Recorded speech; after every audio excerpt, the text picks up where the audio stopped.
the session. Welcome to you, sir. Okay.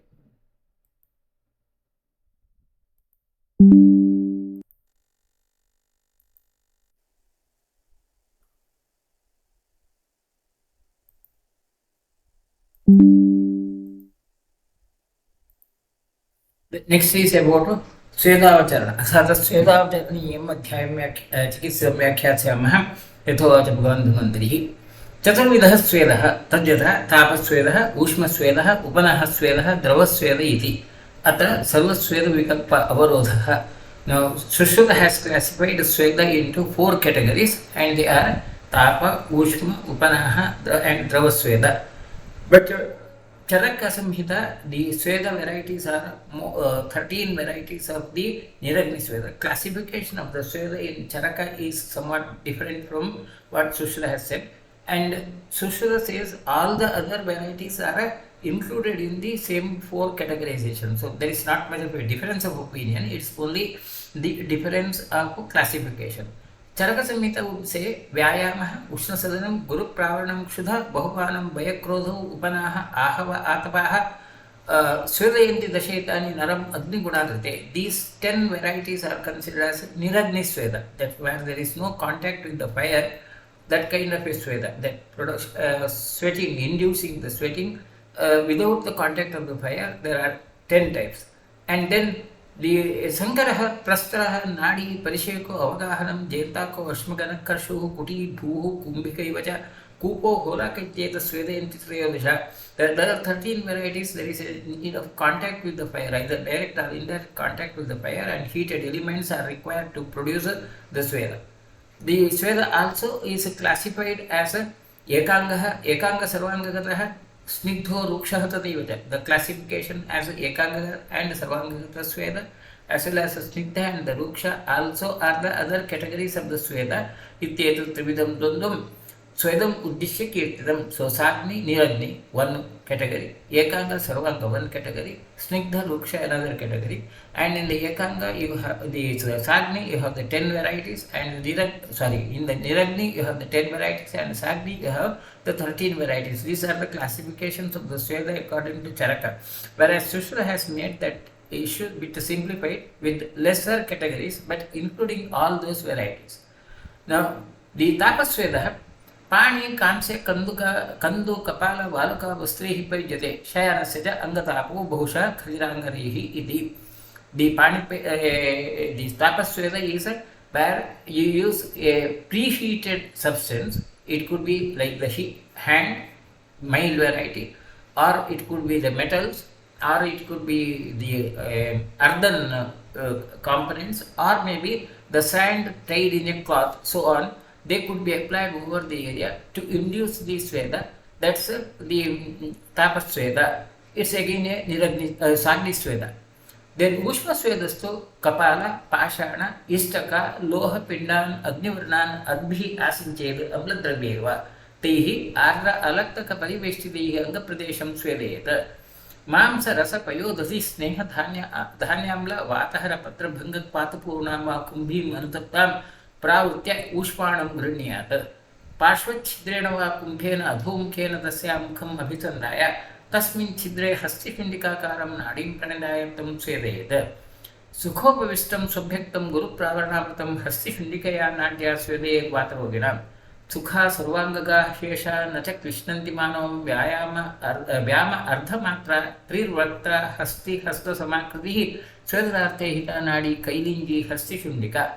Ushma Sweda is a situation where the steam is used for the production of the Sweda. The induction of the sweating is done by using the steam, moist vapors, and the moist vapors could be generated by one in a vessel containing water.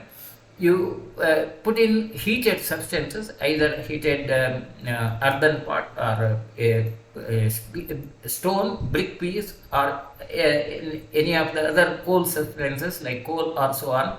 Heated substances, they are dipped in. So as it is dipped in, there will be fumes produced, steam produced. That steam is made to get exposed to the body. So you have to devise an instrument where the person would be lying down on a area or table, and you have to put the pot containing this water, and then that heated substance has to be put in. That steam coming over there would be coming into contact with the body, and instead of making the steam coming to the direct contact with the body, apply some layers like alaktaka, that's uh, that wax like the herbal wax like substances have to be applied over the body, and the steam is exposed to that area. So indirect exposure, concentration of the steam would be lesser. Or to enhance the concentration of the steam, you may cover the body with a cloth, and the pot could be kept within that covered cloth as such, where the pot could be containing boiled liquid substances like mams, rasa, payodhadi, sneha, dhanyam, like such medicated substances could be boiled in a pot, and that boiled pot with the boiling water or boiling liquid is kept close to the body, and the body and that pot is covered together with a cloth, so that the steam would be covering coming into contact area. Another category of the steam used there, or another technology of using the steam. Or to make it more concentrated, more effective, you may use a specified instrument where a tube is inserted to a container, and the container will be adhomkhena kumbhena, a pot with the maybe two these covered over the other pot has to be kept in, and then there should be a elephant's hood like tube inserted in. So and the person is that pot is boiled, pot contains medicated substances, and that's boiled. The steam coming through that outer tube is directly exposed to the body, and it could be convenient to expose any specified part of the body with that steam generated, which is also the nadi sveda, and the size of the nadi is considered as a this kailingi hastishundika. Either it could be depending upon the width of the tube, it could be kailingi, a narrower, hastishundika, a thicker one could be used, and it can be used for ardhamatra, vyamardhamatra, ardha vyama kala. That's the type. Now whatever we call as nadi sweda now, that's exactly the same. The steam is generated in a now you have more specified vessel, something like the pressure cooker, where the steam is generated, and then the steam can be exposed with the regulator, so that intensity of the steam can be contained in. So this kind of the sweda is the Ushma sweda mentioned in Charaka, which is now being popularly used in many of the hospital setup. Then Purusha Ayama Matram cha Bhumim Utkari Khadihi Kasti Dadva Tata Abhiksha Kshira Dhanyam Varibhi Patrabhangehi Avachadya Shayanam Swede Tataha Purvat Swede Dadva Basma Apo Shapi or Shilan. Now the other variety of a dry sweda. Now here it's not the humidity. The dry sweda could be done by having a pit, and that in the pit you will be burning khadira, this wood or any other such a wood, and then once it is burnt completely, pour kshira dhanya amla etc., milk or dhanya amla etc., and then cover the whole area with the leaves. Then over that leaves the person will be sleeping or lying down, so that the steam generated from that area would be reaching to the body, passing through the leaves. So it's a partially dry, it's not totally dry, it's a steam of course, but the steam humidity is contained. So there is a technique of regulating the humid content of the steam generated, and that produces the heat swega. Or another option is over this big piece of stone, you have to burn the substances, and after the substances are burnt, all that coal has to be removed, and then the person has to lie down over that this wooden stone piece by covering that area with the different leaves as it, so that the steam comes in. So another technique of having that dry sweda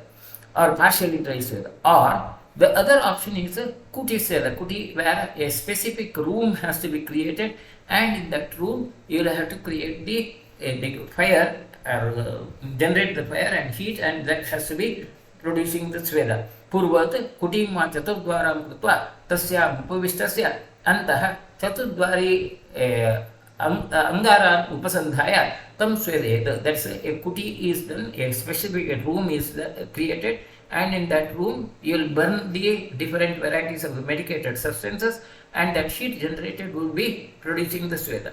And the substances could be koshadhanyani va samyak upasvedya आस्तीर्य किलिंजे अन्यस्मिन् मात्र प्रतिरूपकेशयानं प्रावृत्य स्वेदयेत्. एवं पांशु गोशकृत तुष फलाल उष्मभिः स्वेदयेत्.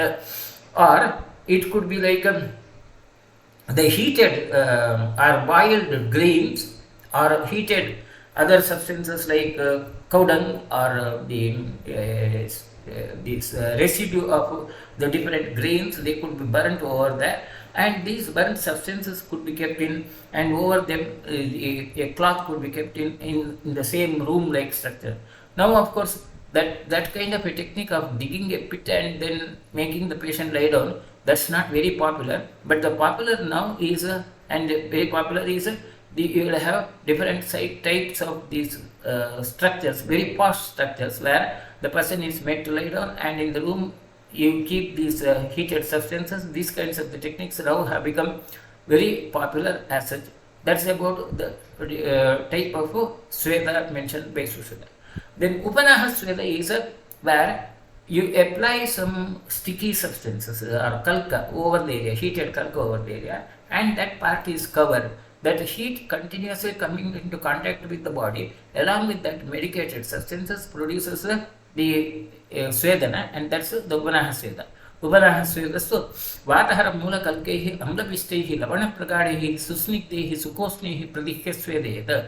Warm lepa is applied over the area, and that itself produces sweda. Evam kakolyadivihi एलादिभिः सुरसादिभिः तिल अतसी सर्षपकल्कैः कृशरा पायस उत्तारिकाभिः वेषभारैः साल्गुनैर्वा तनुवस्त्रावनन्थिः स्वेदयेत्. It could be either the kalka or it could be prepared substances like payasa, krishara, that's payasa, a sticky liquid, semi-solid is applied, or utkarika, that puri like substances is prepared and then they are applied over the area, and some salt is added in this element. Then dravasvedastu vatah dravya kvatapurne kostan katahe द्रोण्याम अवगाह्य स्वेदेव. एवं पयो मांस रस यूष तैल धान्याम्ल घृत वसा मूत्रेषु अवगाह्येत. एतैरेव सुखोष्णैः कषायश्च परिषिञ्चेत् इति. अवगाह स्वेद or द्रव स्वेद is where a tub is prepared, bath tub is prepared, and in the bathtub you may put in any liquid, warm liquid. It could be a medicated kashayas, or it could be payo, mamsarasa, yusha, etc. All that preparation, or taila also could be depending upon the indications. Any of these substances are put in a moderately warm condition, and the patient is made to get dipped in that liquid, and that's the tub bath like. Tatra ताप ऊष्म स्वेद विशेषद श्लेष्मग्नौ उपनः स्वेदो वातग्नः अन्यतरस्मिन् पित्तसंस्थे द्रवस्वेदः इति. The indications for the different techniques of sweda would be depending upon the type of dosha involved. The dry sweda like tapasweda and ushma sweda are mainly for kapha.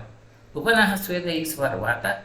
In others, pitta samsiste. In general, pitta vyadhi sweda is not indicated, but if at all there is a needed for the sweda in a pitta vyadhi, drava sweda are indicated. कफ मेदोन्विते वायो निमात आतप गुरु प्रावरण नियुद्ध अध्व व्यायाम भारहरण अमर्षैः स्वेदमुपादेहि. In the kapha medonvita vyadhi, niragni sweda, like keeping in it now, whatever Charaka has mentioned, the niragni sweda, the same techniques are adopted in kapha medonvita vyadhi, like exposure to a dry weather or exposure to sunlight or covering the body with a thick cloth, or exercises either fighting with others or walking or maybe other exercises or carrying heavy weight, or amarshaha. Now another technique of inducing the sweat, very interesting.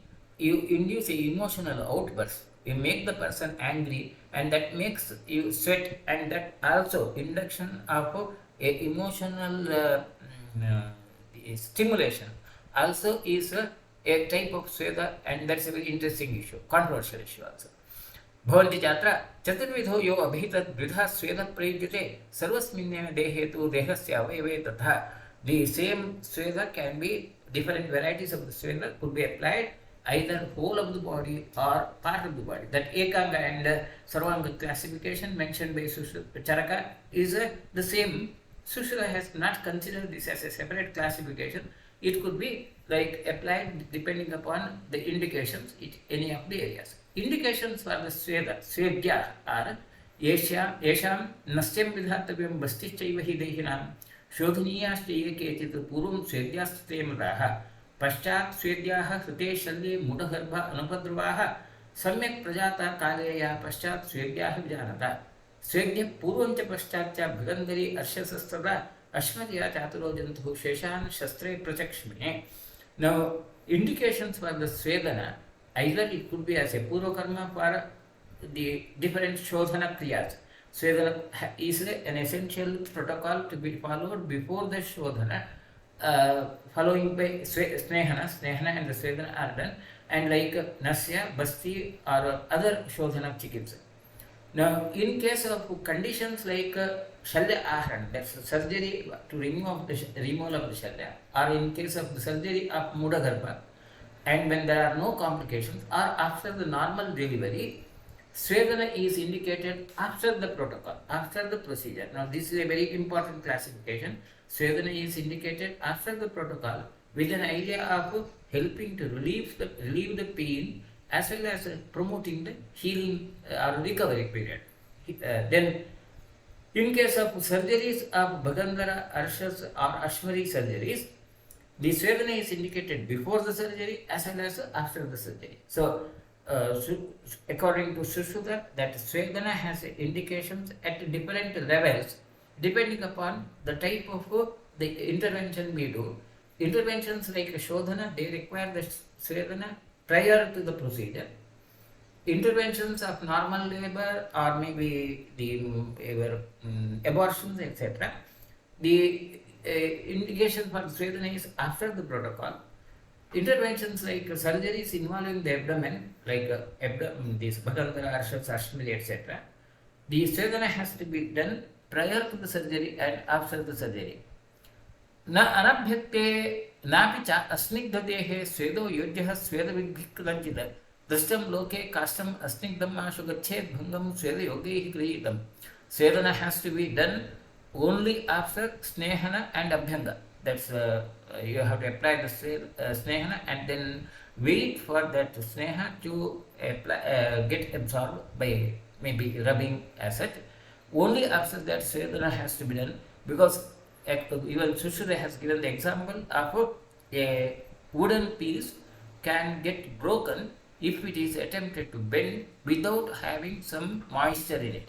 So initially there has to be some moisture created in the body by applying the Sneha, and then the Svedana has to be done. Now in all the Samhitas, in Charaka as well as in Vagbhata, this simile is given explain the protocol or the outcome of Sveda, comparing the body to a wooden piece, dry or moist. Moist can be bent and then can tolerate the stress better than the dry, and the stress of the Svedana can be tolerated better by after the Snehana, and hence Snehana is a must as such. Snehaklinaha dhatu samstascha doshaha swastanastha ye cha margeshu linaha samyak svedaihi yojiteshe dravatvam praptaha kostum shodhanehi yanti ashesham. The most important indication of the Svedana is prior to the Shodhana, helping in the doshas accumulated in the periphery to be brought to the costa asana marga for the evacuation. And after the Snehana, the doshas which are presented in the periphery, they get liquefied due to the Svedana, and hence they can reach to the costa easily, and your Shodhana can be meaningful, and hence Svedana and Snehana and Svedana, they are essential components of the Shodhana Chikitsa. The other advantages of Svedana are Agnehi Deeptim Madhavam Toktasadam Bhaktashraddham Shrotasam Nirmalatvam Kuryat Svedo Hanti Nidram Satandram Sandin Sabdham Chesayat Ashuyuktaha. The Svedana produces Agnijipti, digestive capacity would be enhanced, and it makes the body soft. The skin becomes better, or the skin health becomes better, skin looks better, and it enhances the appetite and keeps the channels of the body clean, and hanti nidra, the sleep is reduced, or the tandra, that sleepishness also is reduced, helps in better movement of the joints. These are the advantages of the Svedana. स्वेदास्रावो व्याधिहानिः लघुत्वं शीतार्थित्वं मार्दवमित्यातरस्य सम्यक् शून्यलक्षणं प्राहुः एतन् मिथ्याशून्ये व्यत्ययेन एतदेव शून्ये अत्यर्थं सन्धिपीडाविदाः स्फोटोत्पत्तिः पित्तरक्तप्रकोपः मूर्छाभ्रान्तिः दाहतृष्णे क्लमश्च कुर्यात् तूर्णं तत्र शीतं विधानम्. The optimum Svedana, the science of optimum Svedana is a moderate sweating, and the disease has to be reduced. In severity of the symptoms of the disease would be reduced. You will feel a lightness, and you prefer to go for some cold exposure. Softness of the body would be felt, and these are the signs of the Samyak Sveda Lakshana, optimum Sveda. Mithyasinya, if it is not proper, then you will have the other way, the protocols. There would be excess of sweating, or maybe the symptoms may aggravate, and you may not feel that the soft lightness as such. Atyartham, excess of Svedana, it can result in sandhipeda, pain in the joints, burning sensation, and formation of the blebs over the body, aggravation of pitta and rakta, impaired consciousness, murcha, or bhranti, confusion, daha, burning sensation, and thirst, or excess of tiredness could be felt, and in such conditions, turnam shitam, you have to immediately expose the patient to a cold to avoid the injury to the tissues. पांडुर्मेहि पित्तरक्ति क्षयार्थः क्षामो अजीर्णी च उदरार्तो विषार्थः तृच्छिद्यर्थो गर्भिणी पीतमद्यो नैते स्वेद्या यश्च मर्त्यो अतिसारी स्वेदा देशां यान्ति देहं विनाश देहाः विनाशं न no साध्यत्वं यान्ति तेषां विकाराः स्वेदैः साध्यो दुर्बलो अजीर्णभक्तः स्यातां चेत् द्वौ स्वेदनीयो ततस्तौ पाण्डु मेह पित्तरक्त क्षय अजीर्णी, that's indigestion, udara vyadhi, visha, poisonous content, and those who have excess of thirst, pregnancy, and those who have consumed alcohol, or those who have diarrhea, they should not be exposed to Svedana. Svedana is contraindicated this, and by doing Svedana protocol in these patients, either that could be damage to the body, or the diseases become incurable, conditions become incurable. Then Durbala, weak person, and those who have consumed the food immediately before the previous food is digested also should not be exposed to Svedana till they recover from that impact. Yetesham Svedasatyaha ye vyadhayasteshu buddhiman mrudun Svedan prayingita tata rin mokshka dristishu सर्वान् स्वेदान् निवातेत जीर्णान् च अवचारयेत स्नेहाभ्यक्तशरीरस्य शीतैः आच्छाद्यचक्षुषि सृज्यमानस्य मुहुः हृदयं शीतलैः स्पृशेत सम्यक् सिन्नं विमृतितं स्नातम् उष्णाम्बुभिः शनैः स्वभ्यक्तं प्रावतान्तं च निवातशरणस्थितं भोजयेदनभिष्यन्ति सर्वं च आचारम् आदिशेत. Now the other safety precautions you have to take during the Svedana is in areas like Hridaya, chest area, or mushka scrotum, or over the eyes, Svedana should not be done, or they should be very mrudu Svedana, should not get exposed to the heat severely as in other parts of the body. You have to protect that part of the body, and to protect that part of the body, in case of the eyes, you may cover the eyes with some cold pack, and over the Hridaya, chest area, you may have to touch that area, or bring some cold substances in contact with the chest area to reduce the possible complications of the maybe injury to the vital structures. And all the has to be done, Svedana has to be done in a relatively less ventilated area, and after the digestion of the previous food. Should not be done when the patient has the food in the stomach. Then after Samyak Svedana, the patient has to take bath in warm water gradually, and he should take rest, and that he should consume anabhishangyahara, light food should be consumed and should protect himself and should be careful about the recovery period as such. Now, from the current point of view, the Svedana treatment of Ayurveda has now become somewhat perverted. People many times identify the Panchakarma treatment with that massage and the this all that different sorts of the heating substance, heating protocols. But these kinds of heating protocols now have become somewhat a global issue. Of course, if you go into any native medicine throughout the globe, the technique of heating the body to induce the sweating as a treatment protocol was practiced everywhere in every type of native system of medicine, Chinese as well as, and they were using different sorts of techniques and different names are used. But now the most popular name used is the spa. The word spa, which has now become almost a global entity, and many times this has become a rather misrepresentation of the total Svedana therapy mentioned in Ayurveda. Svedana therapy mentioned in Ayurveda is not a spa culture, and that identity has to be preserved. But unfortunately, many a times now whole of this world or majority of the people would not make the difference. So a bit about that issue. The spa word has actually derived from a Walloon word, spa, meaning fountain from this. And gradually it became from the Belgian town, there is a called Spa, where in the 14th century a curative thermal spring was discovered. So that word has been originated from the western origin. So people considering the spa as Ayurvedic spa, I think it's a misnomenclature, and that kind of approach should be avoided. We have to keep the identity of the Svedana different from the spa culture. And but as far as the current situation is concerned, even there are many such business entities which claim that there is Ayurvedic treatment and Ayurvedic spa is presented. Moreover, in the GST council, there is no much difference between any other saloon and spas, and they are categorized under the same category, and the taxation is done.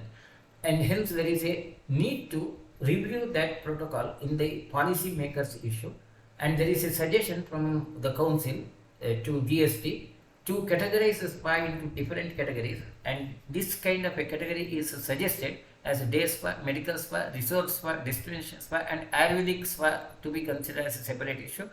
Mineral spring spa, club spa, these are the suggested categories of the spas to the GST council. Yet still it's not yet implemented, and it's under the discussion phase, and maybe there is a need to differentiate that Ayurvedic treatment protocol. Instead of naming as Ayurvedic spa, we will consider this Ayurvedic Panchakarma therapy in it or so on, and that identity of the spa has to be removed from that, and there is a need to put in more effort on that part, and that identity has to be maintained. Anyway, that's one aspect. From the legal point of view also it's necessary as such. As far as the physiological entities are concerned, there are lots of research papers coming through about these advantages, medical advantages of the heating element or that fermentation therapy, and some physiological studies also are done, but none of them really prove that there is a real advantage in terms of treating the disease. Most of the spas now used as a passion entity or something like a comfort therapy or so on, but not as a treatment protocol as mentioned in Ayurvedic therapy principles. And that Ayurvedic principles have to be identified, and they need to be presented in a different manner. But from the current point of view, certain studies which are done are about the skin blood flow related to the temperature changes, and the temperature threshold limit is also now identified. And when the temperature is lower, there will be a reduction of the blood flow to the skin. Then gradually the blood flow to the skin increases as the temperature increases. This is one of the studies. And the effect of temperature on biological tissues is also another of the fact. Now, this fact has some value from our point of view also. The range of temperature which can be tolerated by the tissue and the time limit and complications which can occur. This is certain issue which you need to keep in mind when we do the Svedana to any patient.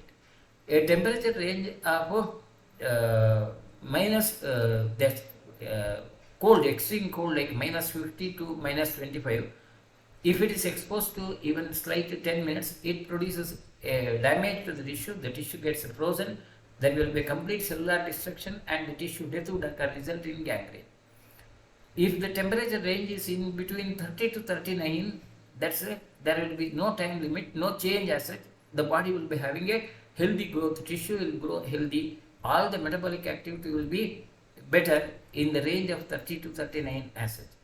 Temperature of 40 to 46 degrees centigrade, if it is exposed to 30 to 60 minutes, then there could be slight change in the optical properties of the tissue. The tissue would have a increased perfusion, then there will be a hyperthermic changes can occur at the range of 40 to 46 if it is exposed beyond 60 minutes. So perfusion can increase temporarily if it is exposed, that range is exposed for a shorter duration than that of the 60 minutes. So most of the Svedana protocols which we have to do would be coming in this range of 40 to 46 degrees centigrade, and we have to take care that it should not cross the limit of 60 minutes anytime. But within that range, at a shorter duration, it increases the perfusion. So that idea of the dosha vishandana, kledana is absolutely true. But if it goes beyond that, then there will be damage to the tissues. The range of temperature beyond 47 to 50, even for a lesser duration than that of 10 minutes, can produce necrosis and coagulation and damage to the tissue. Above 50, even in 2 minutes, it can produce cell death.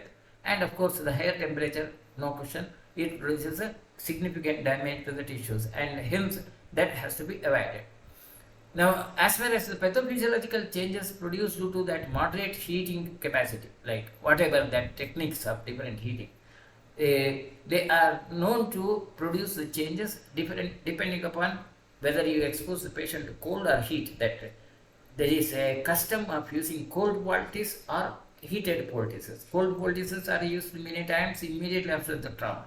The advantages of the cold and the heat would be, the cold and the heat will reduce pain, spasm, whereas metabolism would be reduced by cold, whereas the metabolism of the tissue will be raised by heat. Blood flow in cold will be reduced, whereas blood flow in the heat will be increased. Inflammation in cold is reduced, whereas heat increases. Edema will be reduced in cold and heat will increase the edema. Extensibility, that spread of the edema would be reduced in cold and heat will be increased. So when we use cold or the heat poultices, the indications will be depending upon the patient's condition and your target. If your target is to reduce the inflammation, then cold is used. If your target is to hasten the inflammation or produce a pain relief only, then the heat is used. And this is another of the confusing area in the clinical practice. In the present medical practice, what we call as a standard medical practice, now that heat or the cold is used in different forms as it, and they are either cryotherapy, thermotherapy, and continued thermotherapy is something like what we do as a Svedana as such. And lot of technology are used. Cryotherapy is a high-tech technology where you may use that carbon dioxide, snow, or much colder substances, and the indications are mainly acute injury, trauma, or such conditions. Cryotherapy is used, or even it could be used as a surgical support as such. Thermotherapy is where conduction heat is used, like a hydrocollar pack or low-level heat trap covering with or paraffin bath. These are used for acute muscular pain or delayed onset muscles injuries or menstrual pain. And the thermotherapy, continued thermotherapy like fluidometry or hydrotherapy, which is used mainly in the wound debridement or conversion of the tissue into heat by ultrasound or a lamp diathermy, is mainly for tendinitis or joint contractures, spasms. These are used. Then contrast therapy is alternating cryotherapy and thermotherapy is is a very complex as such, particularly in sympathetic dystrophy, it's used rarely as such. These are the other techniques. These are the techniques of mechanisms like cryotherapy, where the temperature is minus 50 degrees centigrade for 10 minutes, and low temperature hyperthermia or diathermia, temperature between 40 to 41 degrees centigrade. These are the current technologies are used in the contemporary medicine as such. I am not saying that these are the alternatives of Svedana, but these are the current technologies used there, and their targets are totally different. I am not comparing these to Svedana, but certain of these facts are to be known when we practice Svedana, like the range of temperature and the possible complications which can occur when you cross the temperature range as such. So the consequences would be in the range of diathermia, like 40 to 41 degrees centigrade, it can increase the tissue blood flow and increase the metabolism, and hence the tissue repair will be enhanced. Whereas the ranges either at the colder area or at the higher area can produce the damage to the tissue, and hence that indication for the Svedana and protocol of the Svedana should keep that temperature and the duration within that safe limit as such. Now, as far as the legal issues are concerned, now at present, when you do a Svedana or any of these protocol in a Ayurvedic hospital, if you mention as a Ayurvedic hospital, there is no legal issues as such. But if at all you are going to start a Ayurvedic this massage center, if you want to name it as a massage center or Ayurvedic spa, etc., then there is a legal issue coming through, and at present there is no such need of registration of the spas throughout the country. But in Goa there is a need to register the spa. You need to have a registration under the specific public health rule in Goa, and in Delhi state there is a specific regulation which is given, but at present there is no such nationwide legal issue related to the starting of a spa as such, but is under consideration. Maybe in a short duration you may have the regulations coming through. The regulations which are already existing in Delhi regulations, the specific points, I have picked up specific points in that spa culture. Now, again, when I say this, I don't mean to say that Ayurvedic practice should be identified as spa. Our effort should be to differentiate that spa from Ayurvedic treatment protocol. But still, what happens in the next future, we don't know. So, from that point of view, I have just mentioned these.